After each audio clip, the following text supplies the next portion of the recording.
Hey guys, Hastings here and welcome to a new series on my channel. It is going to be a series testing out some unlikely track cars.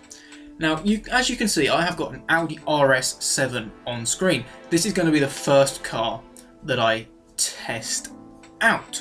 Now, the rules of this series is that each car will be built up to A class. But because they're specifically looking to be track cars, albeit possibly unlikely ones, they have got to have proper race tyres, the full race roll cage, full race aero, which is normally the generic ones applied by Forza, and a race gearbox. And I will be picking a random sporty racy paint every week. That's kind of irrelevant but noticeable. And yeah, I figured the Audi RS7 would be a good place to start because it's, well, not exactly a race car. It's an unlikely track car, which is kind of the idea of the series. Yeah. Okay. I have already built this car, although I've taken the upgrades off so you can see me sort of rebuild it again so you can see what is on the car. I was just testing it out to make sure it'd be okay. So first things first, we need to go through the list, which was... No, that's weight reduction. That's the wrong one. We need to put in the race roll cage. And then we need to go back and go into the next one and have the race gearbox or transmission or whatever you want to call it. Next one up is the tyres, where we will need the racing tyres. And finally, we go back and find that horrible and hideous Forza race aero. So that's the compulsory parts fitted, and as you can see, it's bumped up the PI by about 30 points, give or take. So cars should be eligible for this series from around the 670 PI mark. I was initially going to do it at S class, but that kind of limits the amount of lower end cars that I can use, and there are more unlikely cars down there. So like when you get up into A class, you can see some pretty quick cars like the Lexus LFA and the Ferrari 458, and they're not exactly unlikely track cars. They're pretty damn good track cars. But to finish up this build, I felt like going and doing some conversions. First thing I decided to do was make it rear-wheel drive, because I figured that making it rear-wheel drive would make it sportier, although apparently it makes it heavier. I don't get that either. But yeah, I did that for no reason at all, basically. I just felt like it. And I also put in a 5.2 litre V10 engine, which gives it all of the extra 10 horsepower. But it is lighter, so it's all good in that respect. And it's bigger, it's a 5.2 and not a 4.0. And yeah, nice big speed boost, so I went for that as well. This also had the possibility of an aspiration conversion, so... how can I say no to twin turbos? It's got to be done! It's an extra 75 horsepower right there. That's more than the bigger engine gave me. And I figured this is starting to look like quite a powerful car. So let's go and maximise those tyre widths to give me a bit more grip. So that was the, I think that was the next thing that I did when I initially built this car. And I figured it would probably be a good idea to have the rest of the handling upgrades as well. It's already got 637 horsepower. I don't know if that's going to be a lot for this series, but that seems quite a lot to me, especially with the rear-wheel drive conversion. And on the subject of that rear-wheel drive conversion, which bizarrely made it heavier, we are currently weighing in at 4,500 pounds, which is very heavy. So the weight reduction is a necessity, which removes nearly 1,000 pounds of that, or 900 to be closer. Which is quite a significant margin, and we've still got about 30 PI to play with.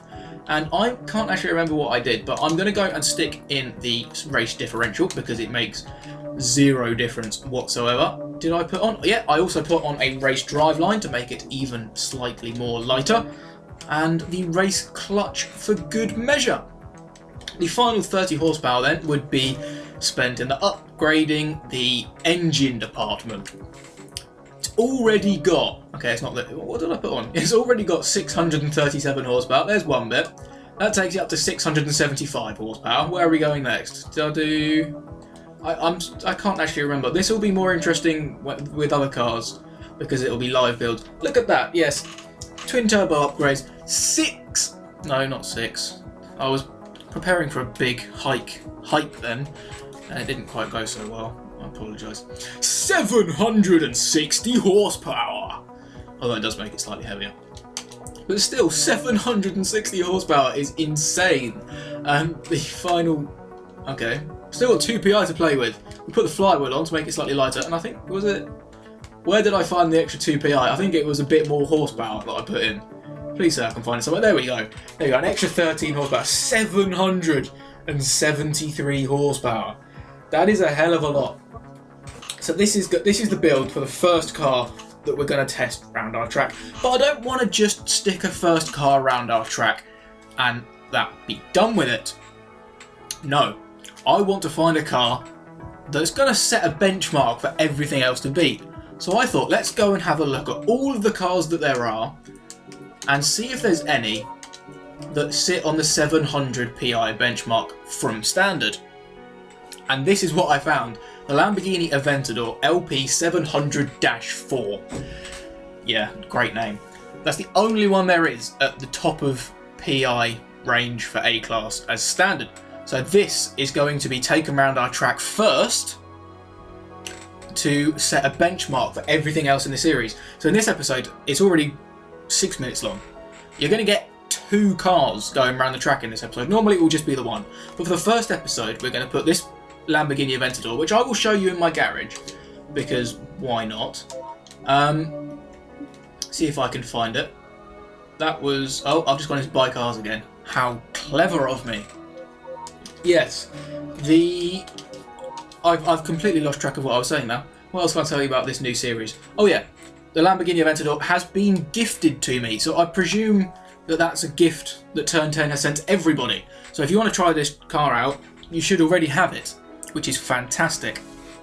And I'm trying to think. Oh yeah, the track I will be using is Road Atlanta Full. It's a track that I know very well and I really like, and it's a good all-round track. It's got some fast corners, some slow corners, some heavy braking points, undulations, a long straight. And I figured it'd be a good one to choose because I know it so well. I'm also quite consistent around that.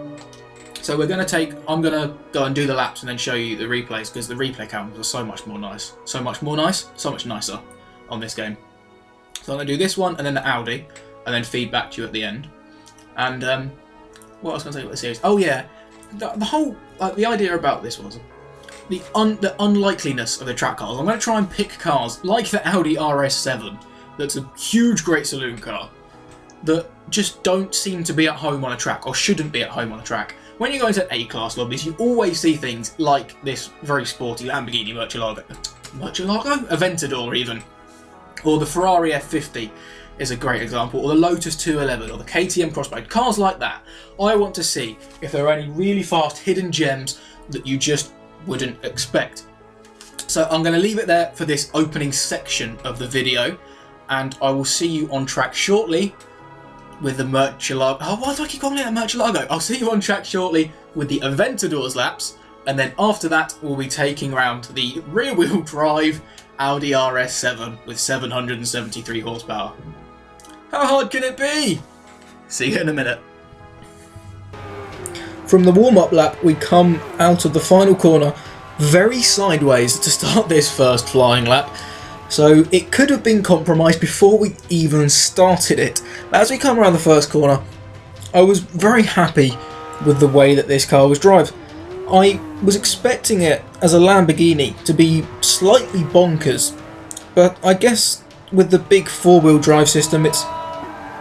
Okay, there's a train horn going outside. Apologise for that. Yes, the big four-wheel drive system is very good on this car, and it makes it very stable and very easy to drive. I really was not expecting it at all. And coming around these 2 corners before the straight, it's very important to get a good run round here, because it's a very long and not straight. So it's very important to get a good run to sort of maximise your exit from that corner, so you can carry as much speed around here as possible. You've got a slight left kink, followed by a crest, followed by a right kink, and a downhill section into the braking zone. So it's the most eventful straight that isn't actually straight that you are likely to see on Forza. And you really got to pick your braking zone, because if you run even slightly wide, there is a force or slow down sticky stuff thing on the like inside of the second part of the chicane. So if you run slightly wide through the first section, in the second section you're going to get slowed down, and because of running off track. I'm coming around the final corner. I'm just talking slightly behind the car at the moment. But the final corner is an interesting test for the car, or for all the cars, because it can be flat out. If you get the line perfect and you've got enough grip, it is definitely a flat out corner. In this, I was having to lift slightly. It doesn't have quite enough downforce and quite enough grip. But that will be very interesting to see which cars do manage to take that final corner flat out. And I'm still talking about the final corner as I'm sort of over half a lap away, but I might as well just talk about the track generally, because this car isn't really part of the series. This is a track car. It's very at home on a track, and it's emphasised by the fact that by the end of this very long straight I was doing about 175 miles an hour, which is incredibly fast. Because it's not that long of a straight really, and like I said, there's an uphill bit, a couple of kinks, and a downhill section, so that's very impressive. And the further right I am down here is a good indication of how well the car manages the high speed kink. Because if it's throwing me out to the left, I don't want to be out on the left because it's a left-handed corner, so I want to be on the right-hand side of the track to get the best line through. So this car was very good through the high-speed corners, and I was able to keep it tight round the right-hand kink. And I'm trying to think of other important areas on the track. Oh yeah, as I come up round the first corner, a lot of time could be won or lost going through or going past this section here that I'm going past now. As a very horrible on the crest chicane, or kink with a chicaney bit, and you can carry a lot of speed through there if you can ride over the curb, but if you run really wide you could lose easily a second while still going very quickly around the corner and holding a nice line. You can lose a lot of time. And as I again come round the sort of double apex extended hairpin almost before the straight, I've just noticed, oh yeah, this Lamborghini Aventador, didn't call it a Murcielago that time, has an active rear wing. That's pretty awesome. I didn't notice that. So yes, this is the car that is setting the benchmark for everything else. I believe there's another lap to go, but I've run out of things to say about it. So I'm going to let this lap finish off, and then we'll move on to the first proper car in our series, which is the Audi RS7. And this Lamborghini Aventador, got it right again, set a benchmark lap time of a 1 minute 27.8. So that is the time to beat. I'm not 100% sure if it's quick or not. There's a lot of loud noises outside my door. But I'll move on to the Audi, and I will see you very shortly. Even with rear-wheel drive and all of the horsepower in the world, the Audi still managed to get a better final corner exit for the first flying lap than the Lamborghini Aventador did. It isn't as good through the first corner though. It's getting rather sideways and creating quite a lot of tyre smoke. And my voice went very high when I said that. I'm trying to avoid doing that quite so often. But yes, the four-wheel drive system that I took out of this, maybe should have left it in, because it was very tail happy. And because I put, well, actually, even though I put a monstrous V10 engine in the front, it was actually lighter than the standard engine. And this car was quite rear front heavy. Yes, the rear end of the car was very light, so I'm very glad of that lighter engine. Otherwise it would have been even worse. And that caused a few problems around this track. Firstly, when coming up over this crest here, the back end would go very light and I would briefly lose traction on the rear wheels, so I couldn't quite put all of the power down the whole way along. Although, coming down into the braking zone, this car was doing about 180 miles an hour, which is, I think it was about 5 miles an hour faster than the Lamborghini Aventador. But yes, other problems with the rear end being very light is places like that crest there, and the crest at the top of the first corner, and the downhill bit after that bit. So there's quite a lot of sort of crests and undulations on this track, and this car didn't like them too much. because of the weight distribution being very towards the front and all of the power being put down at the rear. So yes, maybe I should have left that four-wheel drive system in. Although saying that, the Forza Aero was doing a pretty damn good job through these very fast sweeping sections. There was actually quite a lot of grip. It was just in the slower corners where you can see I was just sort of putting a bit too much power down, and the rear end was starting to want to slide. The gearbox was coping very well with all of the power that we put in it, and the roll cage was also handling very nicely, giving the car a very nice, sturdy, rigid feel.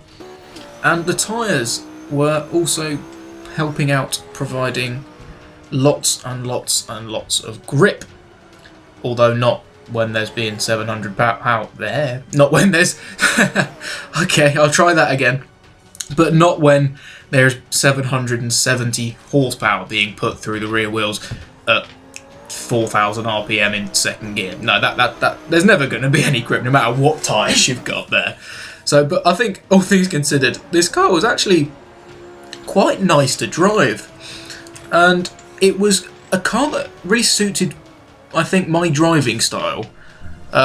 You may have heard me mention before that I prefer a car with a little bit of oversteer. So when it's just flicking its tail out like it did up the hill there, I prefer that. Obviously, it's not the quickest way to go around a corner, but I'd rather have that than it constantly understeering off into the distance. I'm really not a big fan of front-wheel drive cars on this game, and you certainly won't see any in this series, because getting a front-wheel drive up to A-class is like, this car's got 700 odd horsepower. You can't put 700 odd horsepower through the front wheels of a car and expect it to steer as well, so that's not going to happen. Some cars that are front-wheel drive from stock, I can English, promise. I can. Oh my days, I'm having a mare. Yeah, some of the cars that are front-wheel drive from stock might still make an appearance with some rear-wheel drive or four-wheel drive conversions, but generally I will try and avoid the front-wheel drive cars. I'm sorry, I'm having a terrible day. I don't know, I can't talk today. I can English normally. That's not very grammatically correct. Oh yeah, coming down the kink and going downhill into the braking zone, it wasn't quite as, how should I put this, rigid and as composed, is probably the best word, as the Lamborghini. I said about hugging the right-hand side of the track to get the best line into the left-hander for the chicane. And this car wasn't particularly good at that, because you're coming over a crest downhill. Back end was going slightly light and it was wanting to slide out wide, where at the same time I wanted to be hugging the inside. So that, even with like all the downforce from the massive wing, it wasn't giving me the best line through the chicane, and that was something that I did tend to struggle with. But this car managed to do a fastest lap time of a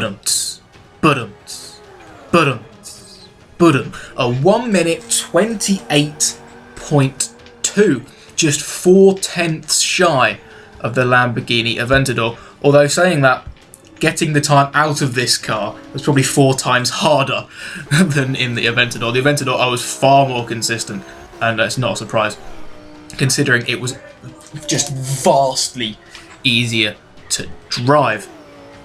And I must say now, I'm gonna finish the episode at the end of this lap. My initial intention was to show you the full run, but I would have another like 2 laps, and I just can't think of too much more else to say. And I'm sorry if you can hear some background noise. My flatmates are being rather loud at the moment. So thank you for watching, and we'll see you for the next one. Hastings out. Goodbye.